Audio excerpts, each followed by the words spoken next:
মানে আমারও তো আত্মমর্যাদা আছে, সম্মান আছে, আপনি আমার ভুল করবেন না আর আমারও অপপ্রচার হবে, এইটা কি আমি মেনে নেব? আমাকে আপনার জালসা সভাপতি করেছেন 2 রাত্রি, আলহামদুলিল্লাহ আমি কথা দিয়েছি, কিন্তু আমি এটা আপনাদেরকে লিখাইনি যে আমি শের সেই হেড মোদারেস, প্রধান শিক্ষক শের সেই মাদ্রাসা, আমি এটিকে আমি লিখাচ্ছি আপনাদেরকে। কেন লিখলেন আপনারা? এটা হচ্ছে হুকুকুল ইবাদ। এই ব্যাপারে যে আমি আপনাদের বিরুদ্ধে কিয়ামতের ময়দানে দাঁড়িয়ে যে আপনাদের বিরুদ্ধে আপনারা কেউ পার হতে পারবেন না। যারা হ্যান্ডবিল করেছে তারা তো ভাবছে কারি সানাল্লাহর চরিত্র কত খারাপ, ও হেড নয় অথচ হেড লিখিয়েছে। আমি লিখিয়েছি, কেন লিখলেন? আমি ওই মাদ্রাসার শিক্ষক, এটা ঠিক আছে, তা আমি তো প্রধান শিক্ষক নই, তা আপনি লিখলেন কেন? এটা হচ্ছে হুকুকুল ইবাদ, এটাই বান্দার হক। আমার আত্মমর্যাদা আপনি নষ্ট করছেন, আমার মান সম্মানটা যাচ্ছে কোথায়? যেই পড়ছে সেই বলছে যে কারি কেমন, ও হেড না অথচ হেড লিখিয়েছে, নাউজুবিল্লাহ। অথচ কেউ যদি প্রমাণ করিয়ে দেয় জাতির কাছে, বক্তব্য করবে না, টোটো কিনা কাল থেকে টোটো মানে আমি করব। সুতরাং সতর্কভাবে ওয়াজহিল্লা, সমস্ত যা কিছু করবেন আল্লাহর সন্তুষ্ট অর্জন করার জন্য করবেন, মানুষকে দেখানোর জন্য কিছু করার চেষ্টা করবেন না।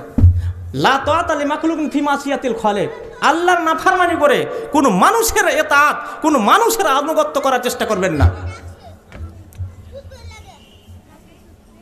আল্লাহর নাফরমানি করে কোনো মানুষের ইতাআত করার চেষ্টা করবেন না।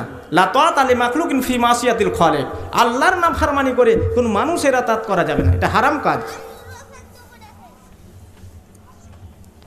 সুতরাং সব কিছু আমাদের ঠিকভাবে ঠিক জায়গাতে, যার যেখানে মর্যাদা, যার যেখানে আসনের যোগ্যতা, সেই আসনে সেই যোগ্যতার জায়গাতে তাকেই বসানোর চেষ্টা করব, তাকেই সেই নজরে দেখার চেষ্টা করব এবং তাকেই সেইভাবে আমরা নির্বাচন করব।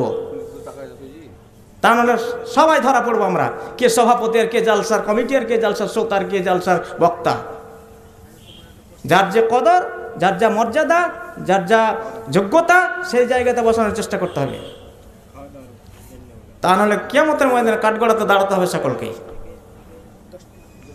সুতরাং আবারও বলছি আমি যে আমরা নিজ নিজ জায়গাতে নিজের আত্মমর্যাদা ঠিক রেখে আল্লাহর সন্তুষ্টি অর্জনের জন্য সমস্ত কিছু আমরা করব। যা কিছু A to Z আল্লাহর সন্তুষ্টি অর্জন করার জন্য আমরা সমস্ত কিছু করার চেষ্টা করব।